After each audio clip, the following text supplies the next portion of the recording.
एक समय की बात है। 5 मेंढक एक साथ किसी जंगल से जा रहे थे। चलते चलते उन मेंढकों में से 3 मेंढक एक बड़े से गड्ढे में गिर जाते हैं। 5 में से 3 मेंढक गड्ढे में गिर गए तो ऊपर 2 बचे। अब गड्ढे में गिरने के बाद वो तीनों मेंढक ऊपर चढ़ने की बहुत कोशिश करते हैं, लेकिन वो गड्ढा बहुत बड़ा था। उस गड्ढे से बाहर निकलना इतना आसान नहीं था।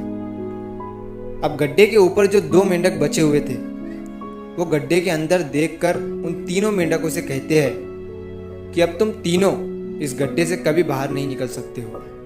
ये बहुत बड़ा गड्ढा है, तो तुम्हारा कोशिश करना व्यर्थ है। ये सुनने के बाद उन तीनों मेंढकों में से एक मेंढक को लगता है कि ये सही बोल रहे हैं। ये गड्ढा बहुत बड़ा है और अब हम इसमें से कभी नहीं निकल सकते हैं। तो वो मेंढक थोड़ी कोशिश करने के बाद हार मान लेता है और उसी गड्ढे में एक जगह आराम से जाकर बैठ जाता है। अब बाकी जो 2 मेंढक थे वो अभी भी ऊपर चढ़ने की कोशिश कर रहे थे। अब उन दोनों को देखकर ऊपर वाले मेंढक फिर से उन्हें ये कहते हैं कि तुम जो कोशिश कर रहे हो वो बेकार है।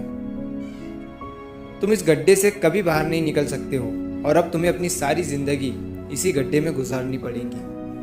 अब ये सुनने के बाद जो 2 मेंढक कोशिश कर रहे थे ऊपर चढ़ने की, उनमें से एक और मेंढक को ये लगता है कि ये सही बोल रहे हैं।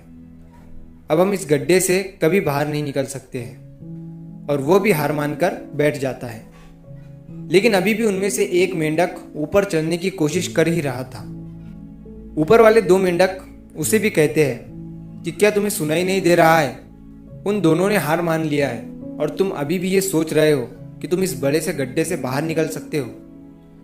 वो ऊपर वाले दोनों मेंढक उसे बोलते रहे, लेकिन उनकी बातों का उस मेंढक पर कोई असर नहीं हुआ और वो मेंढक कोशिश करता रहा और कोशिश करते करते वो उस गड्ढे से बाहर निकल गया।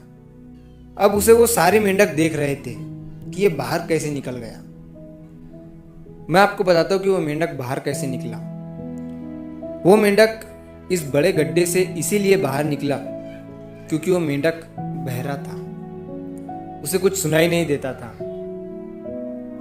तो इस कहानी से हमें ये सीख मिलती है कि जब हम जिंदगी में कुछ अच्छा करते हैं तो बहुत लोग आते हैं हमें रोकने के लिए, तरह तरह की बातें करते हैं। लेकिन अगर आपको अपने काम में कामयाबी हासिल करनी है तो बहरे बन जाओ। उनकी बातों का अपने ऊपर कोई असर ही मत होने दो, क्योंकि सबसे बड़ा रोग क्या कहेंगे लोग। लोग तब भी कहते हैं जब आप कुछ नहीं करते हो और तब भी कहते हैं जब आप कुछ करते हो।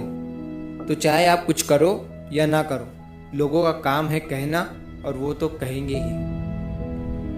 तो अगर आप इस कहानी को और भी लोगों तक पहुंचाना चाहते हो तो इस वीडियो को लाइक करो ताकि YouTube इस वीडियो को और भी लोगों तक पहुंचाए।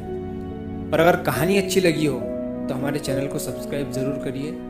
मिलता हूँ मैं अगली बार इसी तरह की कहानी के साथ। तो सब्र करो, शुक्र करो और ज़िंदगी में आगे बढ़ो।